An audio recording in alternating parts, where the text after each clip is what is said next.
Whoa, whoa, whoa, whoa, whoa, whoa, wake up with Wake.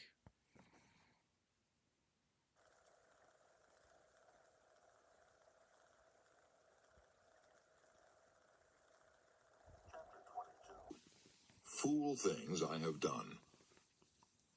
I have a folder in my private filing cabinet marked FTD, short for Fool Things I've Done. I put in that folder written records of the fool things I've been guilty of. I sometimes dictate these memos to my secretary, but sometimes they're so personal, so stupid that I'm ashamed to dictate them, so I write them out in longhand. I can still recall some of the criticism of Dale Carnegie that I put in my FTD folder 15 years ago.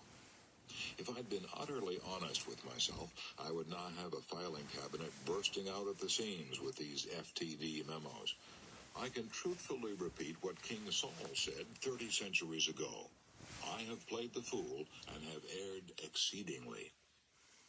When I get out my FTD folders and reread the criticisms I have written of myself, they help me deal with the toughest problem I shall ever face, the management of Dale Carnegie. I used to blame my troubles on other people, but as I've grown older and wiser, I hope, I realized that I myself, in the last analysis, am to blame for almost all my misfortunes. Lots of people have discovered that as they grow older. No one but myself, said Napoleon at St. Helena. No one but myself can be blamed for my fall. I have been my own greatest enemy, the cause of my own disastrous fate. Let me tell you about a man I knew who was an artist when it came to self-appraisal and self-management. His name was H.P. Howell. When the news of his sudden death in the drugstore of the Hotel Ambassador in New York was flashed across the nation on July 31st, 1944, Wall Street was shocked, for he was the leader in American finance, chairman of the board of the Commercial National Bank and Trust Company, and a director of several large corporations. He grew up with little formal education, started out in life clerking in a country store, and later became credit manager for U.S. Steel, and was on his way to position and power.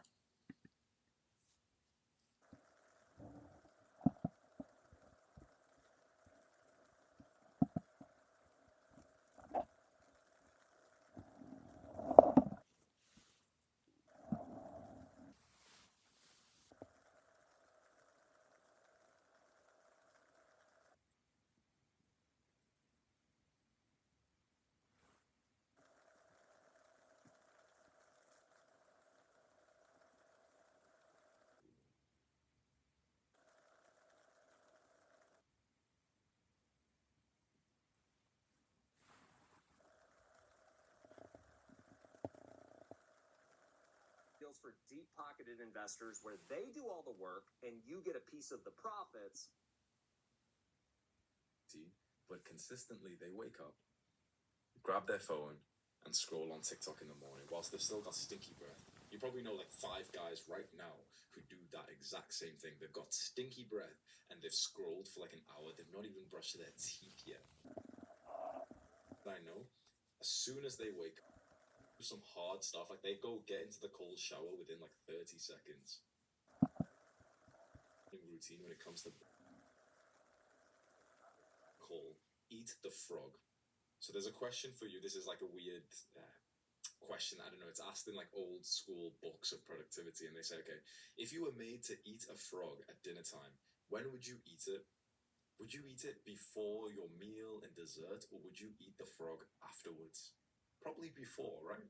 So if you had to eat this frog next to your dinner and dessert, if you eat it first, it's all gross. But then you get to eat your normal food after that, and your palate's been cleansed and you feel good.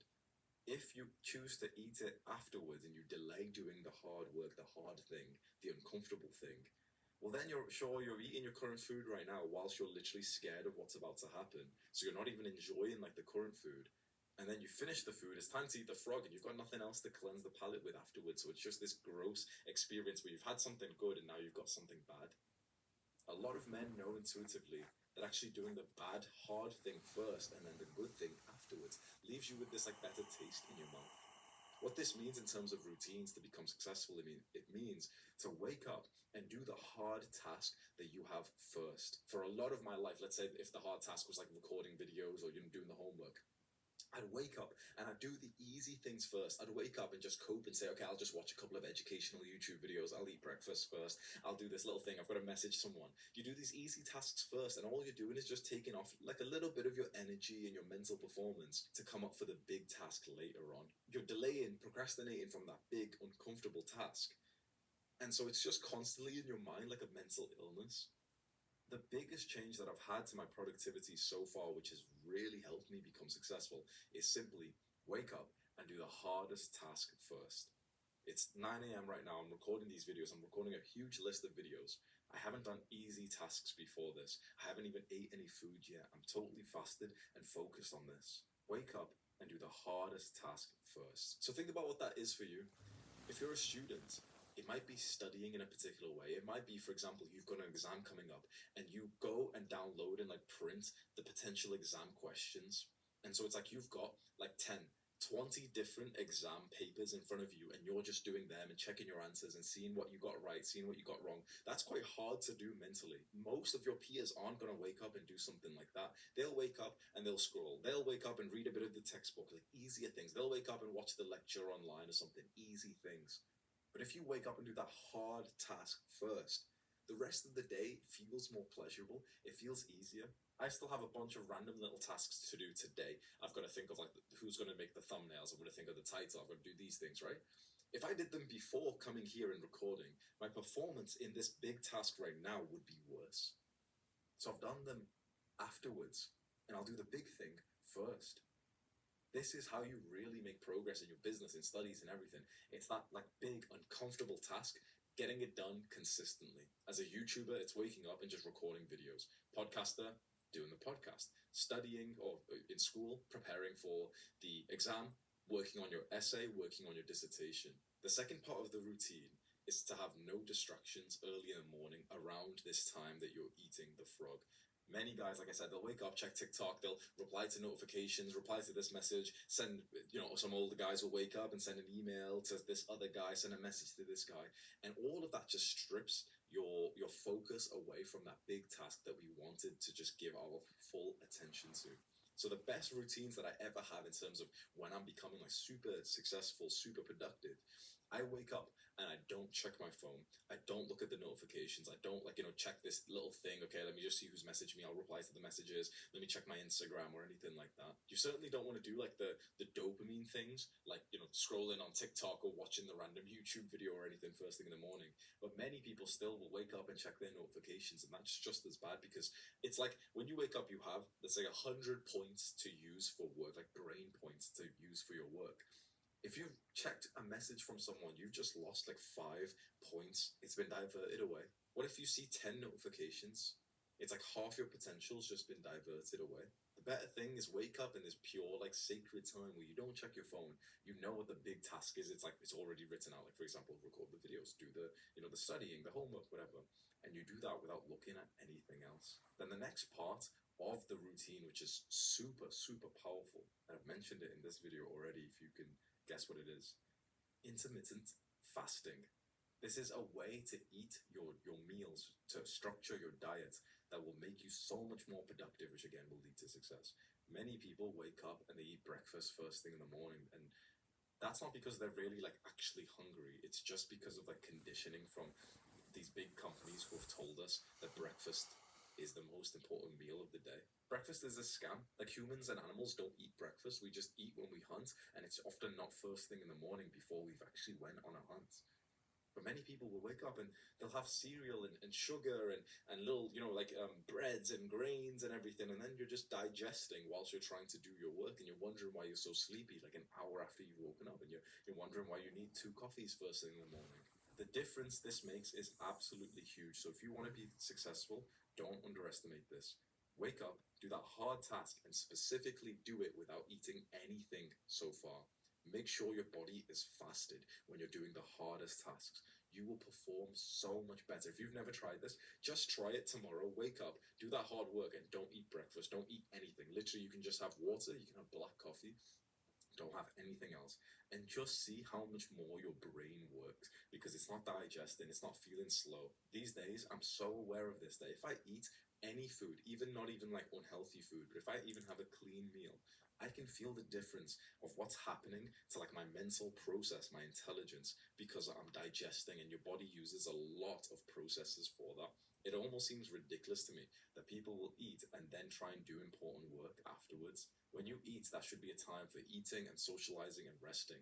When you think about how animals eat, they feast and then they basically just like lay around. There's no animal that feasts and then tries to hunt afterwards.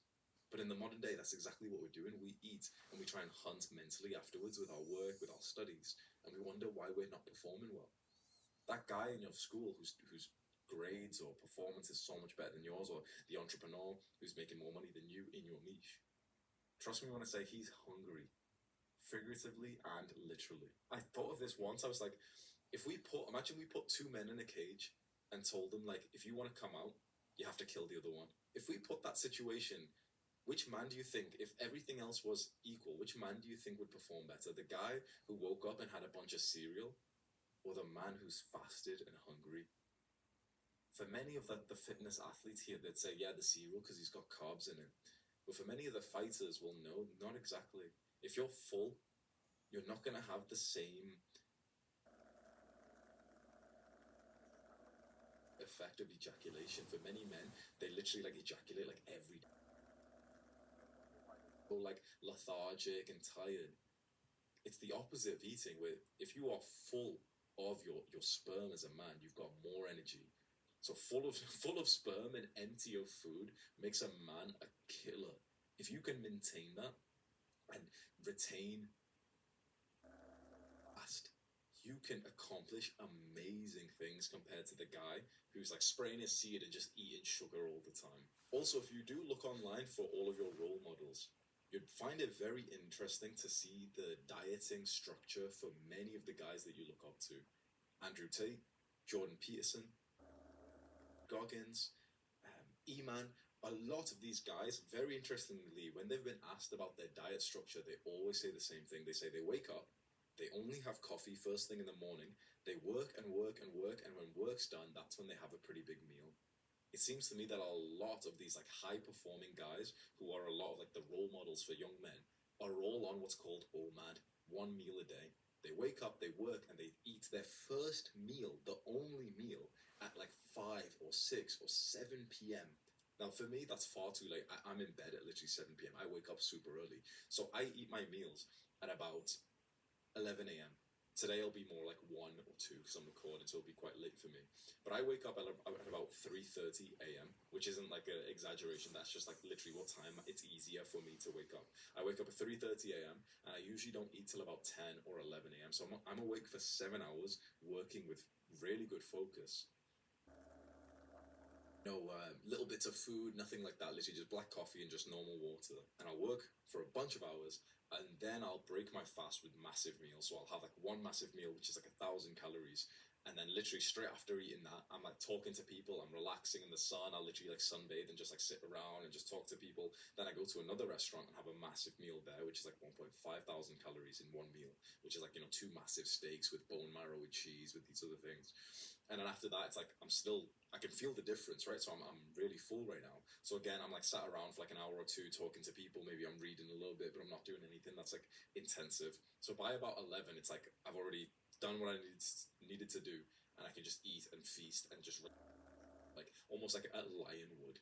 Another part of the routine that I found very interesting in the successful guys that I know is that they're switched on when it comes to their work throughout the day. So what I found is the difference between, let's say, like the mediocre successful man is that the mediocre minimum of his work, of his studies, and then just puts his mind's thoughts into his addictions. The successful guy, what he seems to do is he'll blast his work, he'll work really hard, but then for the rest of the day, his mind is still on work. The successful guy always seems to be around like masculine men, and even when he's finished work and he's like on his time off, he's talking about work. So he stays with me now in Bali, and literally just that one change has made me genuinely.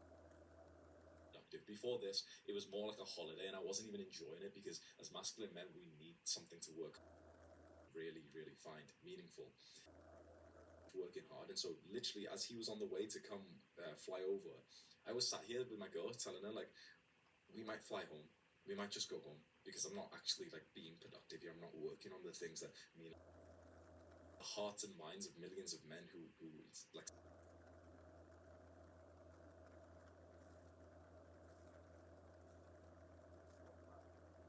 And straight away, me to speak about like my work too. We're bouncing off ideas, and it's like it just made work so much more important in our mind. And I'm getting literally 100 times more ideas, and like like random lessons, and we're hyping up and talking about how great this business model is, and what we're gonna do. And it's like the energy just keeps bouncing, and it's like you're way more productive every day. This is your masculine friend who you share your ideas with when it comes to work and duty and masculinity. Of course, become more successful because you get so many of those like random shower thoughts, and you have so much more of a drive to go and do that hard work. Many young men they don't actually have the masculine friends to discuss their work with, and so who are losers, who are like dead weight. Discussing your goals with them. You've probably tried, right? You've probably tried to like get your friends on self-improvement, get them into the gym, and they're like, their effort is just so low, or they think it's cringe, they think it's weird, they think it's like a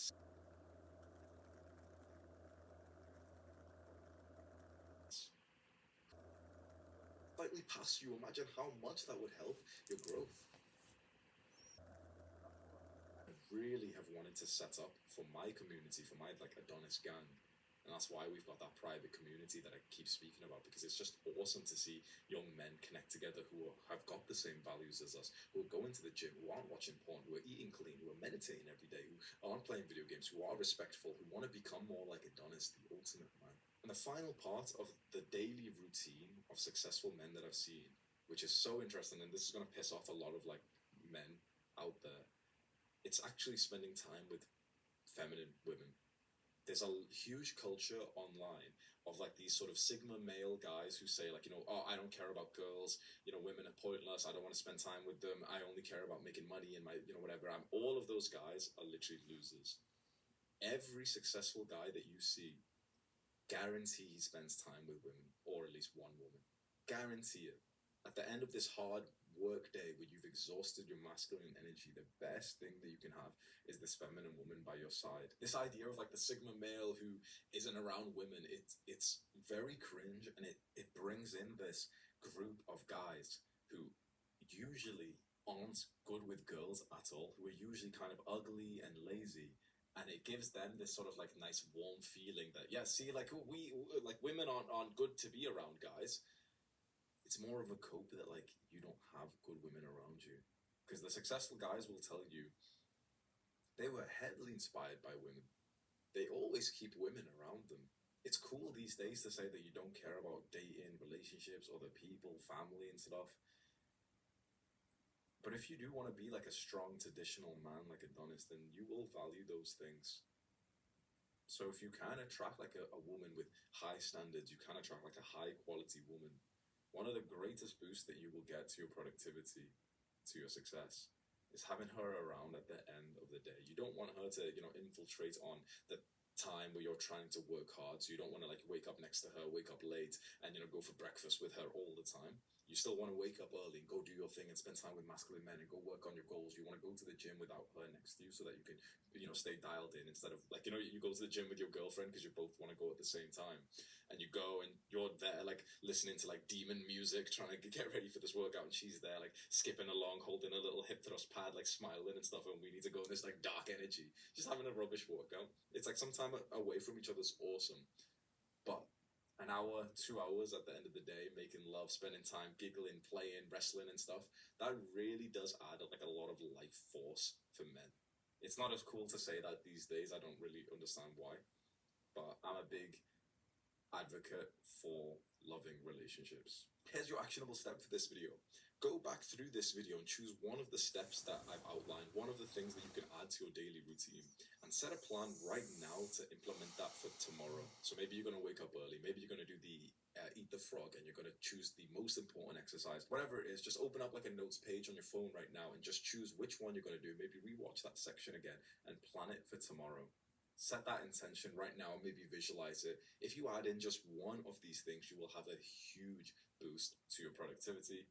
When you increase your work rates, you become more successful. Do the hard work, especially when you don't feel like it. Mwah. Going from survival mode my whole life.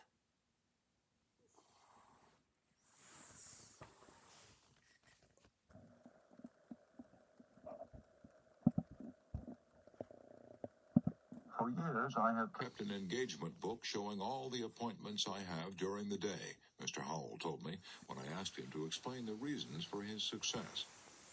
My family never makes any plans for me on Saturday night, for the family knows that I devote a part of each Saturday evening to self-examination and a review and appraisal of my work during the week.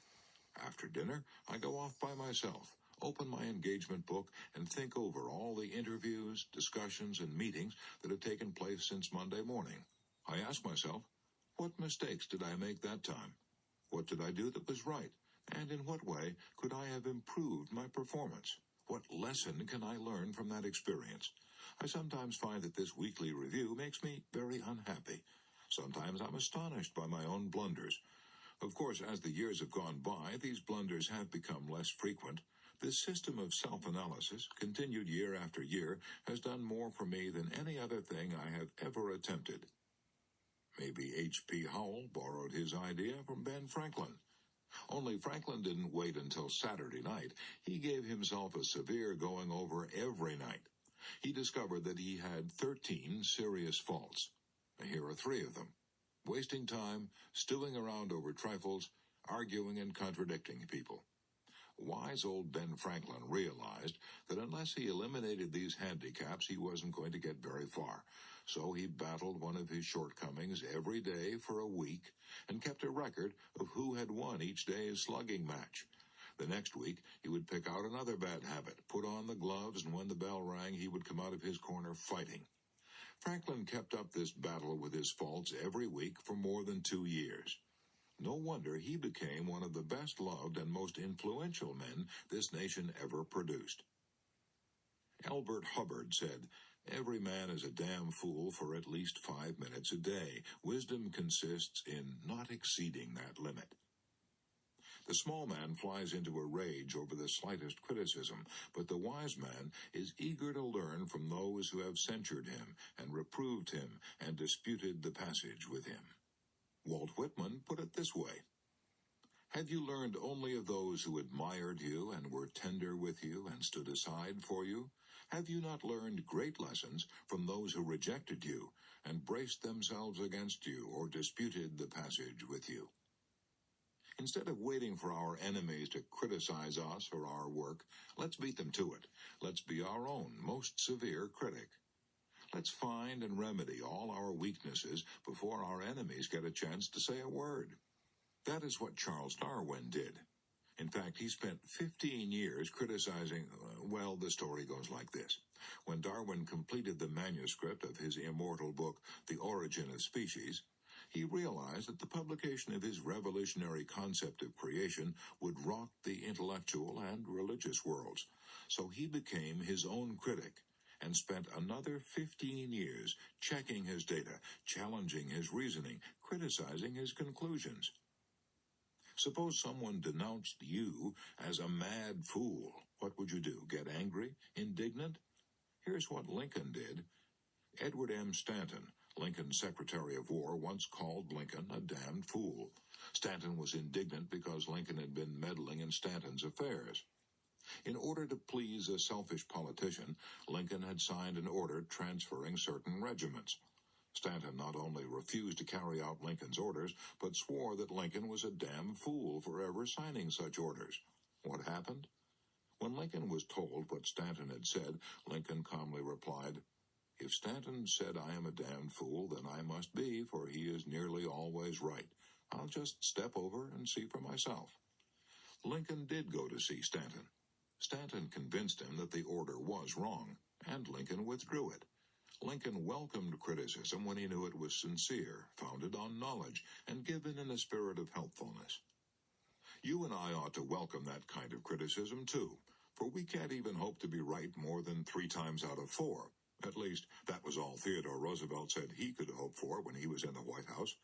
Einstein, the most profound thinker of our day, confessed that his conclusions were wrong 99% of the time.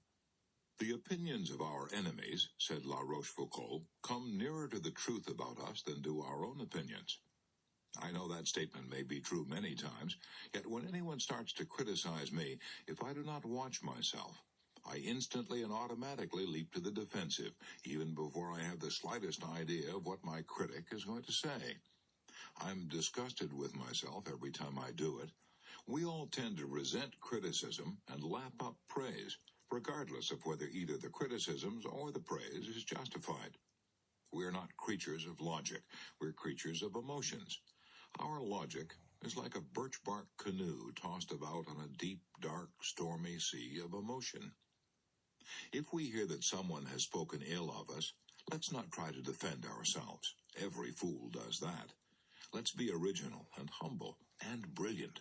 Let's confound our critic and win applause for ourselves by saying, if my critic had known about all my other faults, he would have criticized me much more severely than he did. In previous chapters, I've talked about what to do when you're unjustly criticized. But here's another idea. When your anger is rising because you feel you've been unjustly condemned, why not stop and say, just a minute, I am far from perfect. If Einstein admits he is wrong 99% of the time, maybe I'm wrong at least 80% of the time. Maybe I deserve this criticism. If I do, I ought to be thankful for it and try to profit by it. Charles Luckman, a former president of the Pepsodent Company, spent $1 million a year putting Bob Hope on the air.